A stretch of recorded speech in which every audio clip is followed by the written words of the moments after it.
आज के मार्केट में एफएमसीजी सेक्टर में ओवरऑल कमजोरी देखी जा रही है। बाजार में मॉर्निंग के टाइम से ही लार्ज कैप एफएमसीजी स्टॉक्स में बिकवाली का दबाव देखा जा रहा है। निफ्टी 50 के टॉप गेनर्स में भी लार्ज कैप एफएमसीजी स्टॉक के नाम काफी सारे देखने को मिलते हैं। जैसे कि आप देख रहे हो, ये फिलहाल तो एफएमसीजी का चार्ट देखने को मिला और आप देखोगे कि कितना ज़्यादा इसके अंदर डिक्लाइन देखने को मिला है इस स्टॉक, मतलब हमारे एफएमसीजी सेक्टर के अंदर। गाइस, अब बात की जाए कौन कौन सी कंपनीज है, फिलहाल तो मैं आपको बता दूं उससे रिलेटेड जो कंपनीज है उनसे रिलेटेड लेटेस्ट न्यूज़ निकल कर आ रही है। जैसे आप एचयूएल देखोगे, एफएमसीजी में गोदरेज है। अब देखिए जो शेयर्स है हिंदुस्तान यूनिलीवर का, ये भी स्किड हुआ कम से कम 4% तक, क्योंकि क्वार्टर थर्ड बिजनेस आउटलुक देखा जा रहा है उसमें कम से कम डिक्लाइन कर रहे हैं देखने को मिल सकती है। गोदरेज कंज्यूमर में भी देखोगे तो उसके अंदर भी काफ़ी ज़्यादा डिमांड स्लो डाउन आज के दिन देखने को मिली। मतलब निफ्टी का जो एफएमसीजी सेक्टर वो मोस्टली आज के दिन डाउन देखने को मिला। एंड इसी से रिलेटेड हमें और लेटेस्ट खबरें जो मिलती हैं टाटा कंज्यूमर से रिलेटेड भी मिलती है देखने को। जैसे कि मैं आप लोगों को बता दूं, अब यहाँ पर इसको थोड़ा सा क्लोज कर देते हैं, नीचे स्क्रॉल डाउन करते हैं। अब देखोगे आप यहाँ देखो जो भी टाटा कंज्यूमर से रिलेटेड न्यूज़ है इसमें देखने को मिलता है कि एक्चुअली आपको ये चीज़ें क्लियर हुई कि टाटा कंज्यूमर का जो टीटीएम है, पी है, जो रेशियो वो लगभग 100 है, जबकि सेक्टर पी 23 है। एंड 26 एनालिस्ट ने टाटा कंज्यूमर पर कवरेज शुरू कर दी है एंड 7 एनालिस्ट ने इसे मजबूत खरीद रेटिंग में भी रखा, लेकिन 11 ने बोला कि इनसे मतलब बेचने की रेटिंग में भी रखा गया। किसी एक ने रखा था, 11 ने कहा था कि हाँ ठीक है इसको खरीद के चल सकते हो। एंड अगर वही कंपनी की पिछले क्वार्टर की बात करें तो उसको 364 करोड़ रुपए का प्रॉफिट हुआ था।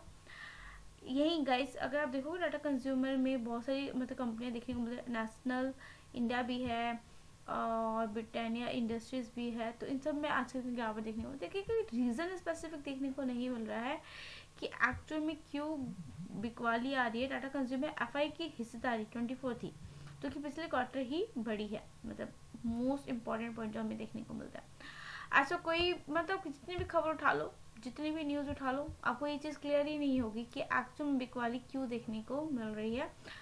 काफ़ी सारी कंपनीज है यार, मैंने आपको बताया ना कि नहीं खाली एक कंपनीज है, बहुत सी कंपनीज है जिसके अंदर आज के दिन बिकवाली देखने को मिली।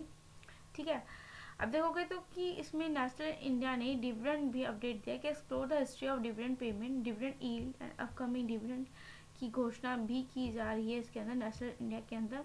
अभी कुछ डिक्लेयर नहीं किया गया है कब है किस दिन है, लेकिन हाँ बातचीतें इसमें थोड़ा सा आपको देखने को मिलता है। चलो मैं इसको ओपन कर लेती हूँ आप लोगों के लिए। तो ये यहाँ पर आप देख सकते हो कि डेट दिखा रहा है कि भैया अनाउंसमेंट 8 को की गई थी, 16 तारीख को दी गई थी। ये डिविडेंड का पूरा ब्यौरा आपको देखने को मिल जाएगा तब से लेकर अब तक जो उसने दिया है। ठीक है, एक्चुअल में ये चीज़ें हैं। और अब नोट कर लो आप चार्ट पे अगर देखोगे ना टाटा कंज्यूमर में 4% की गिरावट देखते जाना, सब में आपको इतनी ही गिरावट देखने को मिलेगी। वहीं अगर देखो नेशनल में कितना, कम से कम 1.5% से ज़्यादा की गिरावट। ब्रिटानिया में देखोगे 1.5% तक की गिरावट। मिष्ठान में तो सर्किट पे सर्किट लगा जा रहा है। और रीज़न क्या बताया जा रहा है कि इन्होंने फाइनेंशियल स्टेटमेंट में मतलब जो इन्होंने शो करी वो गलत शो करी है, इनको इतना प्रॉफिट इतना रेवेन्यू नहीं मिला। सेबी की तरफ से बहुत सारे एलिगेशन इनसे रिलेटेड निकल कर आ रहे हैं।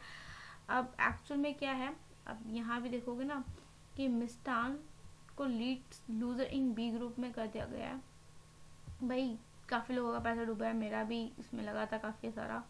अब क्या कर सकते हैं गाइस, देखते हैं भाई, तो होप तो रखनी पड़ेगी। देखिए bank overseas limited, universe photo imagine limited, landmark property development, Bupa, ये लूजर बीएससी के बी ग्रुप में रखे गए हैं। ठीक है, ये सारी कंपनीज है। वहीं मिष्ठान फूड को देखा जाए तो 19 से सीधा 9 रुपये पे आ गया है। The stock was the biggest loser in the BSC B group on the BSC. 67 lakh shares were traded on the counter so far as against the average daily volume लगभग 40 लाख के देखने को मिलती है पास्ट 1 मंथ से। ठीक है, एंड अब आपको ये पता है कि जो कंपनीज में कहीं ना कहीं सेबी बहुत सारे एलिगेशन या कुछ आरोप लगा देती थी, तो उन कंपनीज की ग्रोथ कितनी स्लो हो जाती है और बहुत मुश्किल हो जाता है उनको अगेन अपनी बूस्ट वाले पॉइंट को अचीव कर पाना। ठीक है, ये एक्चुअल में देखने को मिलता है। एंड अगर गाइज देखो अभी कुछ नहीं कह सकते कि मिष्ठान में कब फिर से वो कम बैक करेगा, कब से 13 रुपये पे काफ़ी टाइम से था, 12 रुपये पे काफ़ी टाइम से, सीधा 9 रुपये बहुत पुराने अपने उस जोन पे, उस प्राइस पे ये आ गया है। ठीक है, देखिए आप देखोगे ना, 9 ने रिजल्ट ऑफ सेबी एक्शन से रिस्टेनिंग 5 एंटिटीज में करा है, and Mishthan food and it's promoter and CMD Hitesh Kumar Patel from the securities market for alert financial mismanagement, जो एक्चुअल में इनको फाइनेंशियल मिसमैनेजमेंट के लिए, गवर्नेंस लैप्सेस के लिए, फ्रॉडुलेंट ट्रांजैक्शन की वजह से एक्चुअल मिष्ठान कंपनी को इतना नुकसान झेलना पड़ रहा है। ये रीज़न बताया गया है कि इसके द्वारा सेबी के थ्रू एक्शन भी लिया गया है गाइस। ठीक है, आप यहाँ पे चीज़ चेक करके चल सकते हो। सेबी रजिस्टर्ड एंटिटीज और any listed firm the plans to raise funds from the public until further orders. अब during the investigation period SEBI found that Mishtann food had negligible fixed asset on books and negative cash flow from operating activity। देखो अब इसमें कहा जा रहा है कि इसका फंडामेंटल सही नहीं है, इसकी नेगेटिव एक्टिविटी बताई गई है इसके कैश फ्लो के अंदर। It also had a very low inventory compare to its sizable sale figure which were prima facie found to be fictitious implicating a circular flow of funds, the market regulator said। And gas ये तो हाल वही हो गया जैसे BCG का हुआ था। BCG ने भी तो अपने नहीं दिखाए थे ना, फंडामेंटल शो नहीं करे थे, तभी वो BCG भी अब आपको पता है ट्रेडिंग के तौर पर मंडे ओपन होता है, जैसे कि आज के दिन काफ़ी लोगों के पोर्टफोलियो में होगा, एंड उसमें कोई ट्रेड तो हो ही नहीं सकता, खाली वो शो होता है। अब कब वो आप ये कह लीजिए कब ये इससे निकलेगा BCG, और अब मिष्ठान में कहीं ऐसी कोई चीज़ ना देखने को मिल जाए। बहुत गाइस मैं क्या बताऊँ, मार्केट तो बहुत ज़्यादा आपको वॉलेटिलिटी के तौर पे देखने को मिल रही है, और ऐसे छोटी छोटी कंपनीज में पैसा लगाने से पता क्या होता है, इसी पता चलता है कि पैसा डूब भी सकता है। ऐसी कंपनी से पैसा लगाना बहुत ही ज़्यादा रिस्की साबित होता है, हमेशा आप याद रखिएगा। ठीक है, मतलब आप खुद सोचो ना, कितना 1000 करोड़ का कंपनी का मार्केट कैप है, 2 के पी पे आ गई, ये बहुत बड़ी बात होती है, जहाँ इसका कभी 4-5 का या 3 का पी देखने को मिलता था, पिछले 1 महीने में 2 के वो लगभग 31% टूटा, जो स्टेबिलिटी आपके यहाँ पर बनी हुई थी, और यहाँ से आप देखो मोटा मोटा 35% तक टूट चुका है। अब कोई होप नहीं है कि भाई कब बढ़ेगा, क्योंकि खबर ही ऐसी निकल गई है। गोदरेज कंज्यूमर में भी देखोगे तो 8% तक की गिरावट देखने को मिलती है गाइस, एंड वही हिंदुस्तान लीवर में देखोगे कम से कम मोटा मोटा 4% तक की गिरावट है। मार्केट ऑलमोस्ट क्लोज हो चुकी है गाइस, और ये सारी FMCG सेक्टर से रिलेटेड मैंने स्टॉक्स आप लोगों के साथ डिस्कस करे हैं, और मैं आपको बता दूं, देखिए घबराने की कोई बात नहीं है, अभी मोटा मुद्दा तो नहीं पता चला कि FMCG सेक्टर में क्यों गिरावट आई है। अब देखो मैंने तो न्यूज़ आप लोगों को दिखाई ना, मुझे तो उसमें कुछ मिला नहीं, आप लोगों को मिलता तो प्लीज़ मुझे कमेंट करके जरूर बताओ कि एक्चुअल में गिरावट क्यों आई है। और हाँ गाइस, जो लार्ज कैप कंपनीज है जिनमें हमने पैसा लगा रखा है, लार्ज कैप कंपनी का देखो फायदा ये होता है कि वो गिरती जरूर है तो वो एक मौका देती है इन्वेस्टमेंट का। ठीक है, और दोबारा से आप उसमें जो फ्रेश लोग हैं, जो बिगनर्स हैं, उन इन्वेस्ट करके चल सके, बाय डिप करके चल सके, या एक्यूमुलेट करके चल सके, बस एक ही अपॉर्चुनिटी होती है जो हमें ग्रैब करके चलनी चाहिए, इसमें घबराने की कोई बात नहीं है।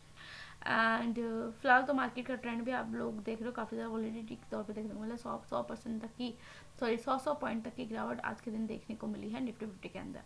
फिलहाल गाइस मैं आपको ये कहूँगी खुद से स्टडी करके चेक करके दिन तभी चलिएगा, फाइनेंशियल एडवाइजर की एडवाइस जरूर लीजिएगा, और मेरी जो ये वीडियो है इसमें कोई भी स्टॉक रिकमेंड नहीं करे गए हैं, बस हाँ आप लोगों के लिए फोकस में लाने के लिए आज की वीडियो है कि FMCG सेक्टर के इन स्टॉक का फोकस में लेकर चल सकते हो। Good bye guys, thank you, मिलेंगे नेक्स्ट वीडियो में। जहाँ पर नए आए हो तो लाइक एंड सब्सक्राइब जरूर करिए, बेल आइकन को प्रेस करना मत भूलिएगा आगे की नोटिफिकेशन के लिए।